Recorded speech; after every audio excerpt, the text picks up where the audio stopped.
Hello everyone, welcome to Bureaucracy IAS Military and Police Academy and आज हम लोग discuss करने वाले हैं प्रीएम्बल ऑफ द कॉन्स्टिट्यूशन। ठीक है, तो मैंने आपके यहाँ पर एक अंडरस्टैंडिंग के लिए जो ओरिजिनल प्रीएम्बल हमने लिखा हुआ है और जो इसका पार्ट है बेसिकली हमारा कैसे प्रीएम्बल दिया गया है, ये थोड़ा सा रेफरेंस के लिए मैंने आपके लिए यहाँ पे इमेजेस लगाई हैं, तो आप एक बार देख लीजिएगा कि किस तरीके से हमारा प्रीएम्बल दिया गया है। अच्छा, पढ़ लेते हैं इसके बारे में। पहले सबसे पहले प्रीएम्बल के अंदर क्या क्या चीज़ें लिखी गई हैं वो मैंने यहाँ पे आपको दिखाई हैं, तो एक बार इसको पढ़ लेते हैं कि व्हाट डज आवर प्रीएम्बल से। बेसिकली ये कहता है कि we the people of India having solemnly resolved to constitute India into a sovereign socialist secular democratic republic and to secure to all its citizens justice, social, economic and political, liberty of thought, expression, belief, faith and worship, equality of status and of opportunity, and to promote among them all fraternity, assuring the dignity of the individual and the unity and integrity of the nation. In our Constituent Assembly this 26th day of November 1949, do hereby adopt, enact and give to ourselves this Constitution. ठीक है, तो हमने क्या देखा यहाँ पे, इतने ज़्यादा हमारे भारी भरकम शब्द जो यहाँ पे दिए गए हैं, इसका मेन अंडरस्टैंडिंग क्या है, इनका मेन मीनिंग क्या है। तो इसके साथ हम देखेंगे कि ये जो भारी भरकम शब्द हमारे प्रीएम्बल में लिखे गए हैं, तो ये क्या कहना चाह रहे हैं, इनका मीनिंग क्या है, इसी के साथ प्रीएम्बल होता क्या है। पहले उसके लिए सबसे पहले आपको एक प्रीएम्बल का यहाँ पे रेफरेंस देना ज़रूरी था, या उसके अंदर क्या लिखा हुआ है ये बताना ज़रूरी था। इसीलिए मैंने आपको यहाँ पे पहले रीडिंग करके बताया कि प्रीएम्बल के अंदर क्या क्या बातें करी गई हैं। तो अब चलिए समझते हैं प्रीएम्बल होता क्या है। व्हाट इज प्रीएम्बल बेसिकली, सबसे पहले यहाँ से स्टार्ट करेंगे।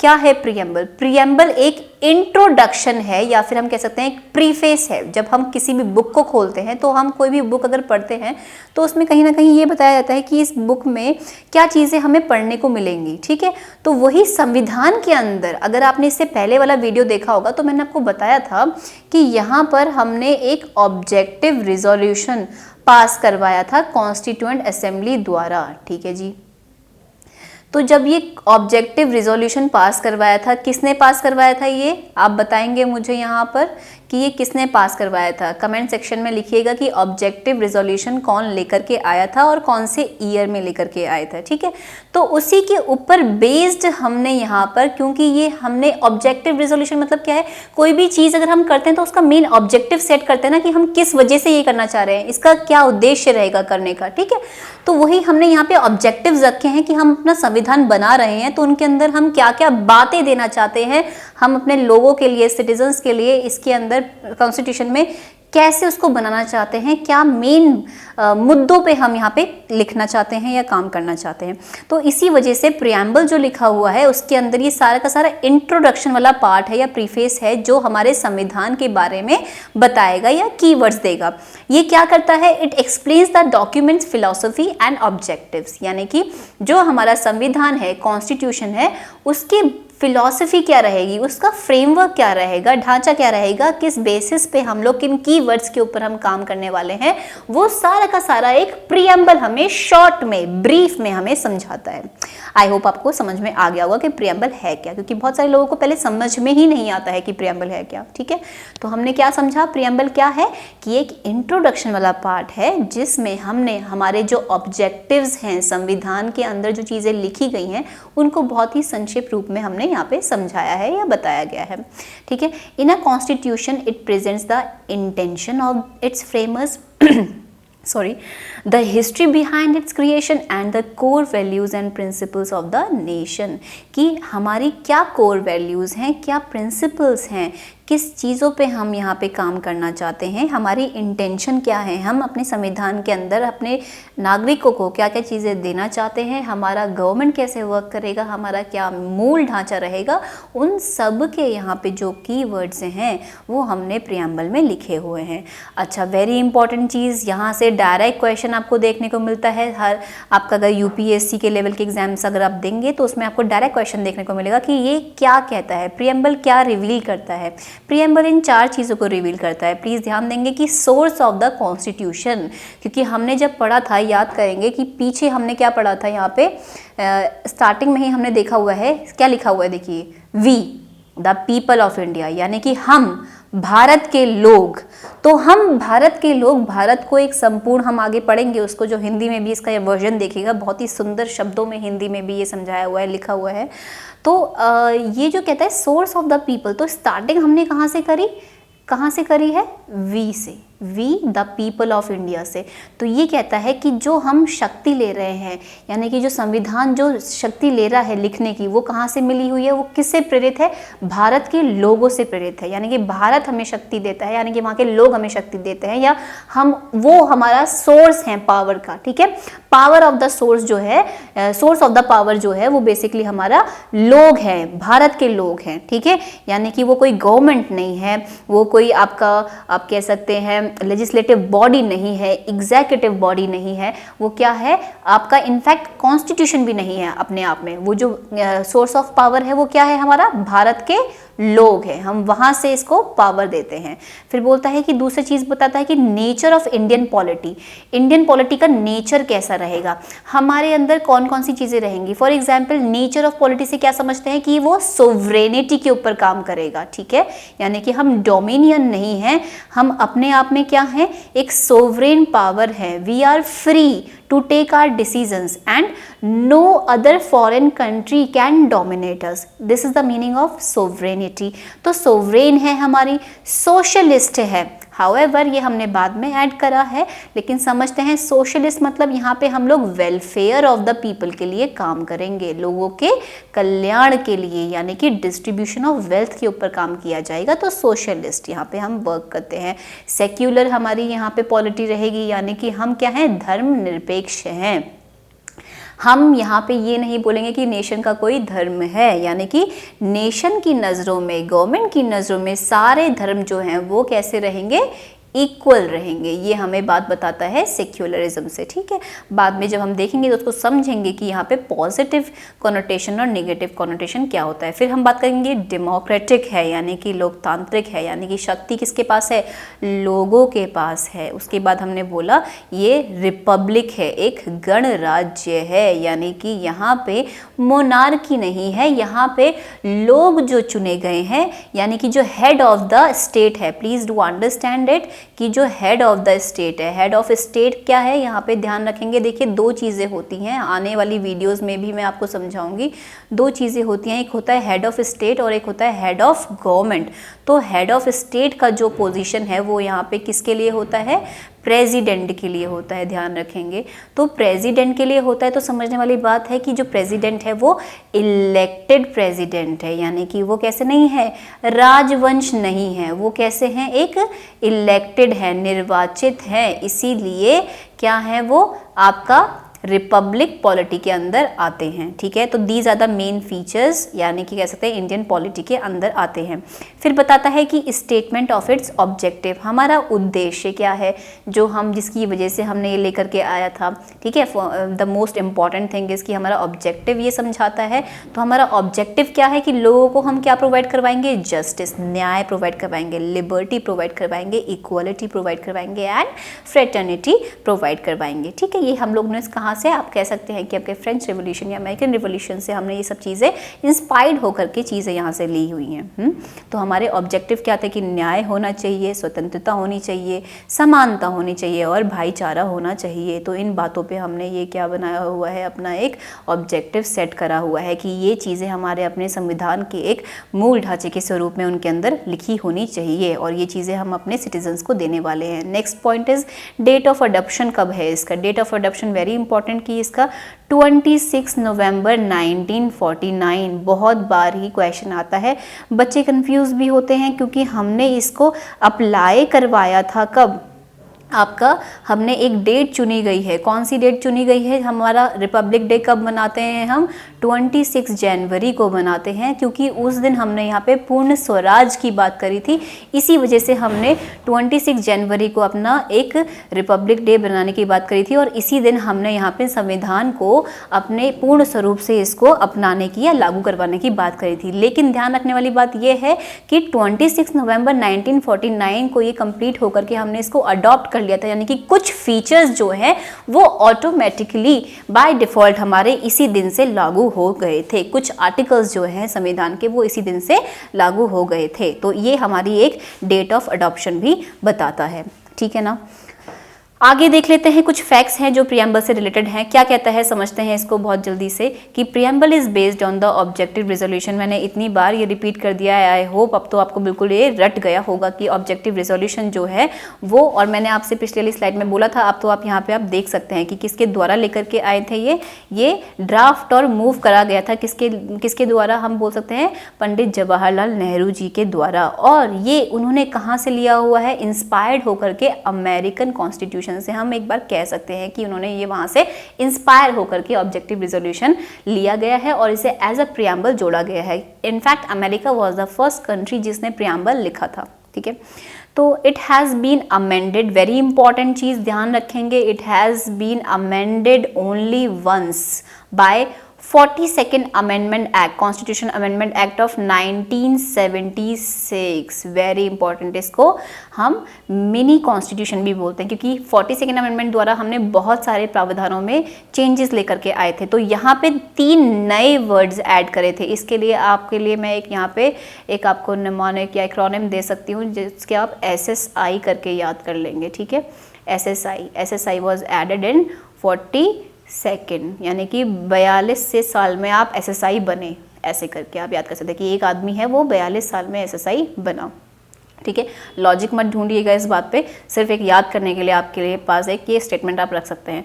तो क्या है, ध्यान रखने वाली बात ये है कि इसमें SSI यानी कि socialist, secular and integrative word जो है हमने बाद में इंट्रोड्यूस करवाया हुआ है।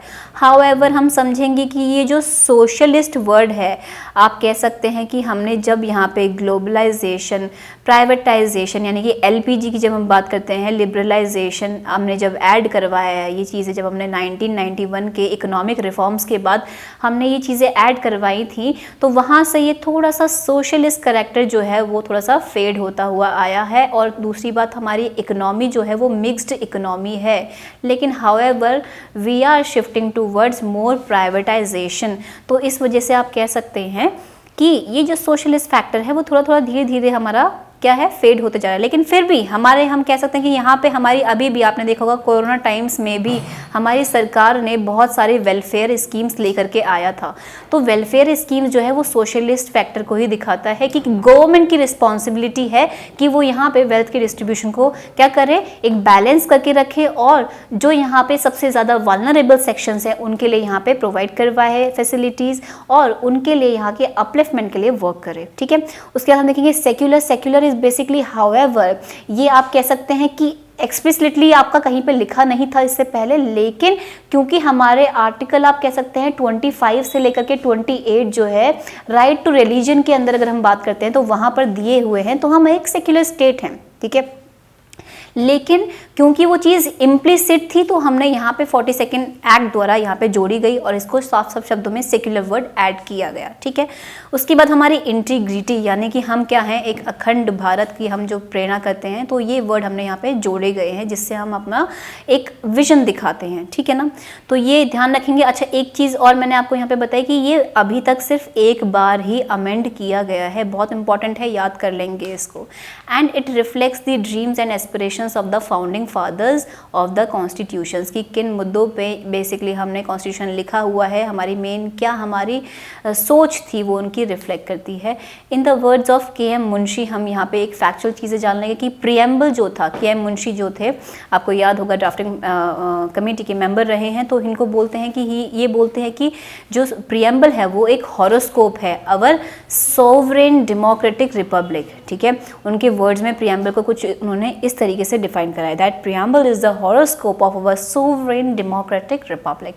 एंड NK पालकीवाला जो एक बहुत एक एमिनेंट जूरिस्ट हैं, वो ये कहते हैं कि जो प्रियम्बल है is the identity card of the Indian constitution, ठीक है। इसके बाद हम बात करेंगे कि बहुत इंपॉर्टेंट चीज़ जहाँ पे हमारे कॉन्फ्लिक्ट आते हैं, जहाँ से क्वेश्चन आता है बहुत ही बार, चाहे वो एनडीए हो, चाहे वो सीडीएस हो, चाहे वो आपका सीएपीएफ हो, चाहे वो आपका प्रीलिम्स हो, तो हमेशा क्वेश्चन ये आता है क्योंकि बच्चों को बहुत ज़्यादा इसको अंडरस्टैंडिंग में दिक्कत होती है। इस वीडियो के बाद आई होप आपको दिक्कत नहीं आएगी कि प्रीएम्बल जो है वो पार्ट है या नहीं है संविधान का, ठीक है।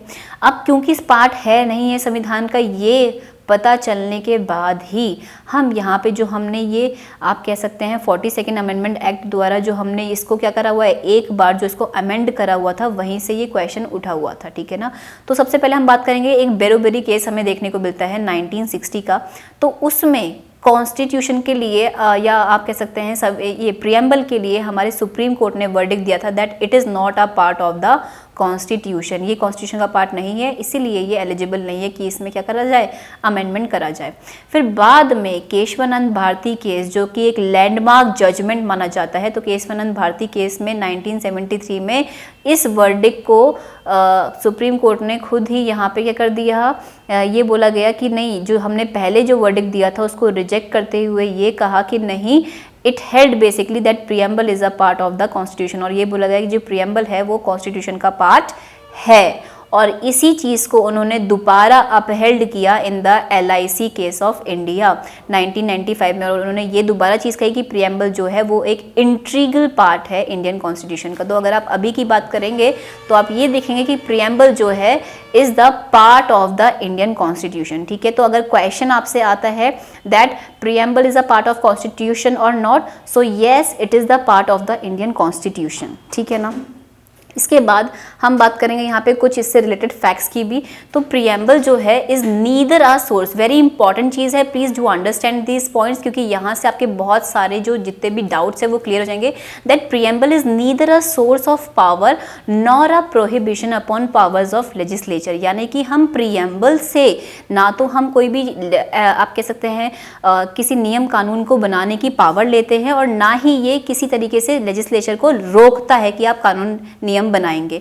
इसी वजह से इसको नॉन जस्टिसिएबल इन नेचर कहा जाता है, ध्यान रखेंगे।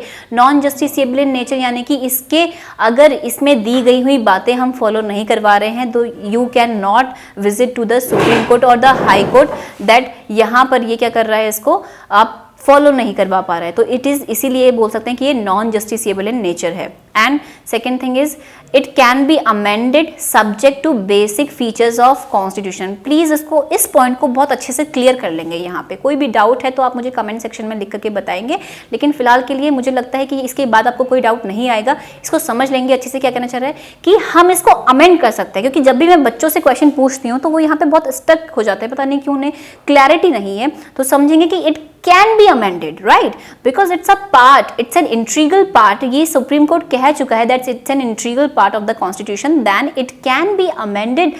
However, it is subject to the basic features of the constitution, क्योंकि हमने केशवानंद भारती केस में 1973 में ये देखा था कि उन्होंने, सुप्रीम कोर्ट ने ये अपहेल्ड बोला था कि क्या लेजिस्लेचर जो है या पार्लियामेंट जो है वो अमेंड कर सकती है कॉन्स्टिट्यूशन को, however it should not violate the basic structure of the constitution, यानी कि जो हमारा बेसिक स्ट्रक्चर है, यानी कि जो मूल ढांचा है, उसको ना हिलाते हुए या ना खराब करते हुए, उस पर कोई हानि नहीं पहुंचाते हुए हमारा यहाँ पे पार्लियामेंट जो है अमेंडमेंट कर सकती है। और अगर सुप्रीम कोर्ट को कहीं पे भी ये लगता है कि वो उसका बेसिक फीचर को क्या कर रही है, छीन रही है या हटा रही है या उसको खत्म करने की कोशिश कर रही है, तो वो उसको स्ट्रक डाउन कर सकता है। तो इस यही बात, सेम बात प्रीएम्बल के लिए भी फॉलो करती है कि क्या आप उसका बेसिक फीचर जो है प्रीएम्बल का वो नहीं वॉयलेट करेंगे, however it can be amended, ठीक है जी। तो इसके साथ साथ हमने यहाँ पे प्रीएम्बल के बारे में सारी चीज़ें पढ़ चुके हैं, यहाँ पे जान चुके हैं। इसके बाद यहाँ पर अब क्योंकि अब मैं मेन यहाँ पे आपका आर्टिकल्स शुरू करने वाली हूँ, आर्टिकल्स को मैं यहाँ 1 से लेकर के पार्ट 1 से लेकर के आपका धीरे धीरे हम लोग आर्टिकल्स के अंदर क्या लिखा हुआ है, कहाँ पे चीज़ें डिस्कशन करेंगे वो आपको दूंगी। लेकिन उससे पहले मैं चाहती हूँ कि आप एक नज़र डाल लें हमारे जितने भी schedules of the Indian constitution में दिए गए हैं। देखिए थोड़ी चीज़ है जो मैं आपको यहाँ पे पहले मैंशन नहीं कर पाई हूँ, तो आप जान लीजिएगा कि इनिशियली या ओरिजिनली हमारे संविधान के अंदर, ध्यान देंगे कि ओरिजिनली हमारे संविधान के अंदर 395 आर्टिकल्स दिए गए थे जो कि 22 पार्ट्स में डिवाइड करे गए थे और हमारे पास 8 अनुसूची यानी कि 8 स्केड्यूल्स देखने को मिलते हैं। बहुत ही रिपीटेड क्वेश्चन है ये, हर बार एग्जाम में पूछा जाता है, तो please do take care of do take a note of that कि हमारे स्टार्टिंग में जब हमारा संविधान शुरुआती दौर पे लिखा गया था ओरिजिनली फॉर्म में, तो उसमें 395 आर्टिकल्स थे जो कि 22 पार्ट्स में बांटे गए थे और आपका 8 अनुसूची है। और अगर हम आज की बात करते हैं तो 450 प्लस हमारे कॉन्स्टिट्यूशन के आर्टिकल्स हमें देखने को मिलते हैं जो कि 25 भागों में हमने यहाँ पे बांटे हुए हैं और हमारी अब 12 अनुसूची हमें देखने को मिलती हैं। ठीक है, थोड़ा सा यहाँ पे क्विक चीज़ बता देती हूँ कि व्हाट आर स्केड्यूल्स, होते क्या है स्केड्यूल्स, अनुसूची होती क्या है। देखिए क्या है ना, आर्टिकल्स के अंदर कुछ बातें ऐसी हैं या हमारे संविधान की यहाँ पे जब हम बात करते हैं आर्टिकल्स की, ठीक है, तो आर्टिकल्स के अंदर कुछ ऐसी चीज़ें हैं या कुछ ऐसे नाम हैं या लिस्ट हैं जो हमने नहीं दी हुई है, उनको हमने शॉर्ट में समझाया हुआ है, तो उनके लिए हमने एक अलग से एक अनुसूची बनाई हुई है जिसका रेफरेंस हम यहाँ पे देते हैं, जिनको और अच्छी तरीके से समझाते हैं। ठीक है ना, तो वो सारी बातें जो आर्टिकल्स में रह गई हैं, छूट गई हैं, तो उन चीज़ों को कवर करने के लिए हमने यहाँ पे अलग से स्केड्यूल्स बनाए हुए हैं और उस स्केड्यूल्स में हमने वो सारी बातें लिखी हुई हैं। तो अभी के लिए अगर आप पूछेंगे कितने स्केड्यूल्स हैं, मैंने बोला कि 12 स्केड्यूल्स हमें देखने को मिलते हैं। क्या क्या बातें हैं, क्या क्या चीज़ें लिखी हुई हैं, एक नज़र जल्दी से डाल लेते हैं, समझते हैं इसमें। पहला स्केड्यूल जो है वो बात करता है list of the states and the union territories, क्योंकि अगर हम आर्टिकल 1 की बात करेंगे तो वो यहाँ पे नेचर ऑफ पॉलिटी बताता है कि हमारी कैसी पॉलिटी रहेगी और हमारे इंडिया का यानी कि भारत का नाम क्या होगा, क्योंकि वो बोलता है कि India that is Bharat shall be the union of states. तो ये जो पहला स्टेटमेंट है आर्टिकल 1 का जो स्टेटमेंट है वो पहले हमारे कंट्री का नाम बता रहा है, उसके बाद नेचर ऑफ पॉलिटी बता रहा है that shall be the union of states. तो इस तरीके से वहां पे कहीं पे भी लिस्ट नहीं दी हुई है कि कितने राज्य हैं और कितने हमारे यूटीज हैं यानी कि केंद्रीय शासित प्रदेश हैं, तो वो लिस्ट हमने यहाँ पे स्केड्यूल 1 में मेंशन करी हुई है। उसके बाद हम देखते हैं सेकंड स्केड्यूल। आपको थोड़ा सा याद करने के लिए बता दूं कि हम हमेशा कहते हैं ना 2 नंबर की कमाई, तो उससे आप याद रख सकते हैं कि 2 नंबर की कमाई से सेकंड स्केड्यूल जो है वो salaries of the president, governors, chief justice, जजेस and the supreme court and the high court और कैग की यहाँ पे मेंशन करी गई है कि हम कितनी सैलरी देंगे। ठीक है, क्योंकि ये डिस्कस नहीं करी जाती है पार्लियामेंट में। ठीक है, तो ये हमारे सेकंड स्केड्यूल में दी गई है। उसके बाद थर्ड स्केड्यूल की अगर हम बात करेंगे तो यहाँ पे क्या है, शपथ ग्रहण करना, forms of oaths and affirmation, वो क्या क्या करेंगे, तो वो फॉर्म्स ऑफ ओथ इसके अंदर लिखी गई हैं। फोर्थ स्केड्यूल वेरी इंपॉर्टेंट, ये पता नहीं फेवरेट है यूपीएससी का, इससे इतनी बार क्वेश्चन आता है कि फोर्थ स्केड्यूल किसके साथ बात करता है या क्या रिलेट करता है या उसके अंदर क्या दिया हुआ है। बेसिकली ये कहता है कि allocation of seats for each state of India in the Rajya Sabha, allocation of seats देता है कि राज्यसभा में कितनी सीट्स दी गई हैं। ठीक है, इसके बाद हम बात करेंगे फिफ्थ स्केड्यूल की। फिफ्थ स्केड्यूल में ध्यान रखेंगे कि यहाँ पे administration and control of scheduled areas and tribes की बात करी है। अच्छा, पहले स्केड्यूल 6 को भी हम साथ में पढ़ लेते हैं, उसके बाद मैं आपको बताती हूँ कि these are the basically provisions for the administration of tribal areas in Assam, Meghalaya, Tripura and Mizoram. ठीक है, यहाँ पे इसको आप कट कर देंगे। तो हमने बोला कि ये किसके साथ डील करता है, ये प्रोविजंस यानी कि ऑटोनोमस बोर्ड्स की बनाने की बात करता है या उनके डेवलपमेंट के लिए या उनके एडमिनिस्ट्रेशन को पावर देने के लिए बात करता है। कौन से एरियाज़ में, इसके लिए आप एक यहाँ पे चाहे तो एक निमोनिक याद कर सकते हैं, ATM। ठीक है ना, कि 6th ATM आपको देता है, तो 6th ATM खुलवाना है आपको। इस तरीके से आप जो भी आपके लिए फ्रेज चाहे आप वो याद कर सकते हैं। तो ATM is basically Assam, Tripura, Meghalaya and Mizoram. अब ध्यान देने वाली बात है कि मणिपुर नहीं है यहाँ पे, मणिपुर M से कंफ्यूज मत कीजिएगा क्योंकि मणिपुर के पास पहले से ही पैसा है, मनी है, इस वजह से आप ध्यान रखेंगे कि मणिपुर के पास पैसा होने की वजह से यहाँ पे वो क्या नहीं करेगा, उसको यहाँ पे एडमिनिस्ट्रेशन नहीं चाहिए। ठीक है, तो इस वजह से आप ध्यान रखेंगे कि यहाँ पे मेजर स्टेट्स कौन कौन सी हो जाएंगी, असम, त्रिपुरा, मेघालय एंड मिजोरम। और बात करता है कि फिफ्थ शेड्यूल की, तो फिफ्थ शेड्यूल में इन चारों स्टेट्स को छोड़ करके बाकी अदर स्टेट्स में यहाँ पे एडमिनिस्ट्रेशन की बात करता है, कंट्रोल की बात करता है, शेड्यूल एरियाज की और ट्राइब्स की। ठीक है, फिर बात करेंगे सेवेंथ शेड्यूल में। सेवेंथ शेड्यूल में अगर हम बात करते हैं, सेवेंथ शेड्यूल भी हमारा बहुत ही इम्पॉर्टेंट है और हम कह सकते हैं कि यूपीएससी के रेफरेंस में ये बहुत ज़्यादा इंपॉर्टेंस रखता है। ये कहता है it gives allocation of powers and functions between union and states. Simple language में बोलो तो यहाँ पे ये सब्जेक्ट्स को डिवाइड करने की बात करता है। यहाँ पे हमारे सब्जेक्ट्स डिवाइड करने के बाद हमारे पास 3 यहाँ पे लिस्ट देखने को मिलती है, जिसको हम बोलते हैं state list, union list and आपकी लास्ट में कंकरेंट लिस्ट। ठीक है, तो यहाँ पे ये क्या कर रहा है, अलोकेट कर रहा है पावर्स को और फंक्शंस को बिटवीन यूनियन एंड स्टेट्स। उसके बाद हम बात करते हैं 8th शेड्यूल की। 8th शेड्यूल में हमारी 22 लैंग्वेजेस दी गई हैं, जो कि क्या करी गई है, रिकॉग्नाइज करी गई हैं संविधान द्वारा। तो इन लैंग्वेजेस के ऊपर भी हम यहाँ पे बहुत ज़्यादा इंपॉर्टेंट यहाँ पे क्वेश्चंस निकलते हैं कि कौन सी लैंग्वेजेस हमारी बाद में ऐड करी हुई है। तो इसको आप एक बार देख लेंगे कि कौन सी 22 लैंग्वेजेस हमारी इसमें लिखी गई हैं, वो हमारे लिए इंपॉर्टेंट बन जाती हैं। फिर बात करेंगे 9th शेड्यूल की। 9th शेड्यूल में बेसिकली यहाँ पे लैंड रिफॉर्म्स है। It contains acts and orders related to land tenure, land tax and railways and industries. तो land reforms after the abolition of zamindari, यहाँ पे लैंड रिफॉर्म्स लेकर के आए, जो कि हमने 9th शेड्यूल में ऐड करे हुए थे।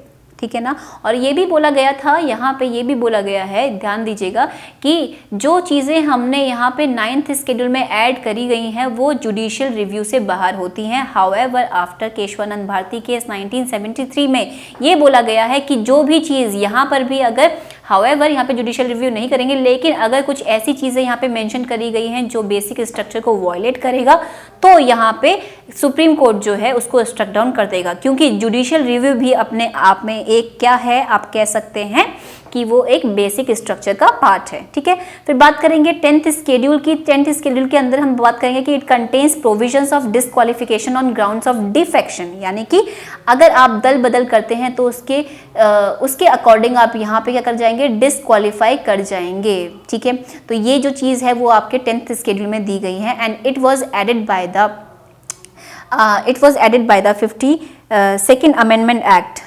It was added by the 52nd amendment act in 1985। ठीक है, इसके बाद हम बात करेंगे 11th शेड्यूल की। 11th और 12th शेड्यूल जो है हमारे यहाँ पे, these basically contain the provisions of Panchayati Raj and municipalities. इनके जो सब्जेक्ट्स हैं वो इनके अंदर दिए गए हैं। It contains provisions of Panchayati Raj, that is incorporation by the 73rd amendment act. And basically यहाँ पे 12th शेड्यूल की अगर हम बात करेंगे तो it contains provisions of municipal corporations incorporated by the 74th amendment act 1992।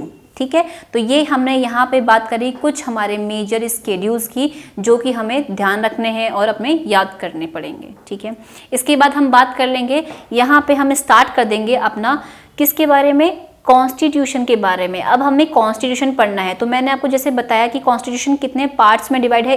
Originally वो 22 parts में डिवाइड था, लेकिन अब यहाँ पे 25 पार्ट्स हो गए हैं। तो कुछ पार्ट्स जो इंपॉर्टेंट है हम उसको डिस्कस करते हुए चलेंगे आपके साथ और उनको समझते हुए चलेंगे। तो पार्ट 1 जो है वो डील करता है यूनियन एंड इट्स टेरिटरीज के साथ। ध्यान रखेंगे, यूनियन एंड इट्स टेरिटरीज के साथ। ठीक है, आर्टिकल नंबर 1 जो बोलता है वो बोलता है name and territory of the union, यानी कि वो आर्टिकल 1 अगर आप पढ़ेंगे तो आपको मिलेगा कि क्या, India that is Bharat shall be the union of state, यानी कि जो इंडिया है, जो भारत है, वो क्या है, यूनियन ऑफ स्टेट है। यानी कि however we are a federation और क्वाज़ी फेडरल पॉलिटी है हमारी, फिर भी हम यहाँ पे there is no use of federation in the constitution. हमने कॉन्स्टिट्यूशन में क्या लिखा हुआ है, वर्ड यूनियन है ऑफ स्टेट्स का, इसीलिए इसको क्वाज़ी फेडरल कहा जाता है, क्वाज़ी फेडरलिज्म कहा जाता है, क्योंकि होने को हमारी पॉलिटी है और हमने स्टेट्स का ही यूनियन बनाया हुआ है, तो इसीलिए हमने पावर्स डिवीजन भी करी गई हैं। लेकिन यहाँ पे क्या है, जो स्ट्रॉन्ग सेंटर है वो हमें देखने को मिलता है। ठीक है ना। तो पहला जो आर्टिकल है वो हमारा नेम बताता है और साथ साथ टेरिटरी बताता है, नेम एंड टेरिटरी बताता है ऑफ द यूनियन की, और साथ साथ उसकी पॉलिटी बताता है, जो मैं आपको समझा दिया कि पॉलिटी क्या है, that it shall be the union of states. ठीक है, उसके बाद हम बात करेंगे आर्टिकल 2 की, very important. It says that admission and the establishment of new state. ठीक है, एडमिशन और इस्टेब्लिशमेंट ऑफ स्टेट से इसका क्या अर्थ है समझते हैं। ये कहता है कि ऐसी स्टेट्स जो कि क्या है, आप कह सकते हैं कि पहले से बनी नहीं है। ठीक है, जो पहले से बनी नहीं है और या फिर आप कह सकते हैं कि इस्टेब्लिश नहीं हुई है, तो ये आर्टिकल 2 हमारा कहता है कि हम उनका एडमिशन कर सकते हैं, यानी कि भारत के यूनियन में उनको जोड़ सकते हैं या फिर हम उनको बसा सकते हैं, इस्टेब्लिश कर सकते हैं। तो आर्टिकल 2 हमारा न्यू स्टेट के ऊपर बनाने के ऊपर बात करता है। अब आर्टिकल 3 कहता है कि formation of new state and alteration of areas, boundaries and the name of the existing states. Please do understand this point कि अभी पहले वाले में क्या था, या तो वो इंडिया का भाग नहीं है या फिर वो एस्टेब्लिश नहीं है, तो ऐसे एरियाज को जहां वो एस्टेब्लिशमेंट कर रहा है या फिर उसको नया एरिया एक्वायर कर रहा है, तो वो आर्टिकल 2 के तहत करेंगे। अगर हमने पहले से ही वो इंडिया का पार्ट है तो वहां पे उसको क्या कर रहे हैं, नई स्टेट्स का एरिया जोड़ करके नया फॉर्मेशन कर रहे हैं, या उनके एरियाज को ऑल्टर कर रहे हैं, या बाउंड्रीज को ऑल्टर कर रहे हैं, या उनका नेम जो है ऑल्टर कर रहे हैं, तो हम ध्यान देंगे कि वो हम आर्टिकल 3 का यूज करके कर सकते हैं। अब बहुत ही इंपॉर्टेंट चीज है आर्टिकल 4 भी। आर्टिकल 4 बोलता है laws made under article 2 and 3 to provide for the amendment of the first and fourth schedule and supplemental, incidental and consequential matters. Simple language में इसको अंडरस्टैंड करेंगे तो ये बोलता है कि 2 और 3 आर्टिकल्स, यानी कि आप कह सकते हैं जो चेंजेस करने हैं इन दोनों में अमेंड करने के लिए आपको फर्स्ट और फोर्थ भी अमेंड करना पड़ता है, और साथ साथ आपको इसके लिए 368 आर्टिकल यूज नहीं करना है, आप इसको सिंपल मेजॉरिटी से पास करवा सकते हैं। इसीलिए याद रखिएगा, जब मैंने आपको बताया था कि Indian constitution is considered as a blend of flexibility and rigidity, तो ध्यान रखने वाली बात है कि यहाँ पे जो जो आपके आर्टिकल्स हैं जो सिंपल मेजॉरिटी से आपके चेंज हो सकते हैं, उसलिए हम यहाँ पे इसको फ्लेक्सिबल बोलते हैं। तो ये बोलता है कि आर्टिकल 4 का यूज करके आप आर्टिकल 368 को आपको यूज नहीं करना पड़ेगा, यानी कि आपको स्पेशल मेजॉरिटी नहीं चाहिए होगी, आपको सिंपल मेजॉरिटी के तहत आप यहाँ पे 2 एंड 3 में चेंजेस और 1 में चेंजेस आप कर सकते हैं। ठीक है, इसके बाद हम डील करते हैं पार्ट सेकंड में। Part second is mainly related to the citizenship of the Indian constitution. ध्यान रखने वाली बात यह है कि इस वीडियो में मैं आपको सिर्फ यहाँ पे पार्ट 1 और पार्ट 2 बता रही हूँ। हाउएवर जो पार्ट 2 का यानी कि सिटीजनशिप का जो सेकंड पार्ट है, जिसमें हम लोग यहाँ पे पढ़ेंगे कि आपका सिटीजनशिप एक्वायर कैसे करी जाती है और लॉस कैसे होता है, वो बताएंगे। क्योंकि अगर मैं आपको समझाऊं कि 5 से लेकर के 11 तक के जो आर्टिकल्स हैं वो सिर्फ ये बताते हैं कि ड्यूरिंग या आफ्टर इंडिपेंडेंस हमारे वहां जो लोग रह रहे थे, तो वो कौन कौन से लोग हैं जो भारत के लोग कहलाए जाएंगे, उसके लिए यहाँ पे जो प्रावधान थे कि आपके इंडिपेंडेंस के समय में कि हम सिटीजनशिप किन किन को दे रहे हैं, कौन कौन लोग यहाँ पे जो रह रहे हैं, किन प्रावधानों के बेसिस पे उनको इंडिया का सिटीजन कहलाया जाएगा। तो सबसे पहला आर्टिकल जो है वो आर्टिकल 5 ये कहता है कि citizenship at the commencement of the constitution, यानी कि जो लोग वहाँ पे रह रहे हैं बाय बर्थ से, तो जब वहाँ पे आपका संविधान लग जाएगा, आपका जारी हो जाएगा लागू करवाना, तो तब से आपके भारत के लोग कहलाए जाएंगे। आर्टिकल 6 कहता है ऐसे लोगों की राइट्स बताता है, citizenship of a certain person who has migrated to India from Pakistan. जो लोग पाकिस्तान छोड़ करके भारत में आ गए थे हमारे कब, आपके इंडिपेंडेंस के टाइम पे, तो उन लोगों को यहाँ पे क्या राइट्स दिए जाएंगे और कैसे सिटीजनशिप प्रोवाइड करनी होगी, उसके प्रावधानों से ये बात करता है।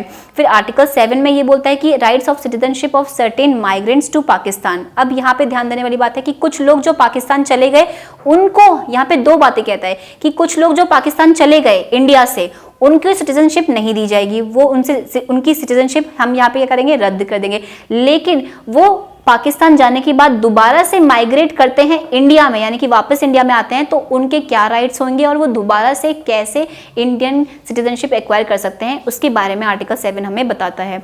आर्टिकल 8 जो है वेरी इंपॉर्टेंट है, ये भी आपके इंडियन ओरिजिन पीपल जो बाहर रह रहे थे उस टाइम पे, आपने देखा होगा कि बहुत सारे लोग बाहर रह करके भी हमारे आज़ादी के लिए काम कर रहे थे, तो ऐसे लोगों के लिए भी यहाँ पे राइट्स दिए गए हैं कि जो बाहर रह रहे हैं तो उनको हम इंडियन सिटीजन्स कहेंगे और उनके क्या क्या राइट्स रहेंगे। ठीक है, उसके बाद वेरी इंपॉर्टेंट आर्टिकल 9 कहता है कि voluntarily acquisition of citizenship of foreign state. ये कहता है कि अगर आप किसी और स्टेट की, आप अपनी इच्छा से किसी और स्टेट की, किसी और कंट्री की अगर आप एक्वायर करते हैं, तो इंडिया की आपकी बाय डिफॉल्ट जो सिटीजनशिप है वो क्या हो जाएगी, यहाँ पे रद्द कर दी जाएगी। ठीक है, तो ये आर्टिकल 9 आपको बताता है। आर्टिकल 10 कहता है कि continuance of rights of citizenship. यहाँ पे कहता है कि आपने अगर एक बार सिटीजनशिप एक्वायर कर ली है, तो जब तक आप पार्लियामेंट को नहीं ऐसा कुछ लगता है कि आपने कुछ गलत किया हुआ है या और कोई बेसिस पे आपने कोई गलती नहीं करी हुई है, तो तब तक आपके राइट्स जो हैं, आपको जो मिल रहे हैं, वो कंटिन्यू चलते रहेंगे। लेकिन these are the subject to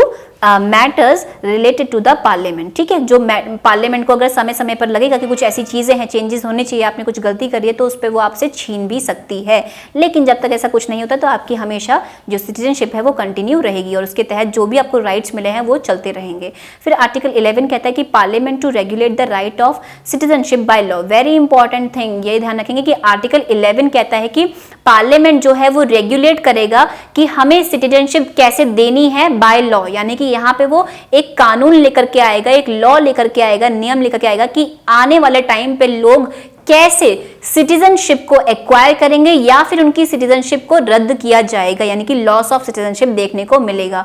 तो ये जो प्रोविजन है यही इसी की वजह से हमें यहाँ पे सिटीजनशिप एक्ट ऑफ 1955 देखने को मिला, जिसकी वजह से हम यहाँ पे चीजें पढ़ेंगे कि आप कैसे एक्वायर करते हैं या फिर आपकी सिटीजनशिप कैसे लॉस होती है। ठीक है ना, तो उसको हम अगली वीडियो में करेंगे। फिलहाल इस वीडियो में इतना ही। Thank you.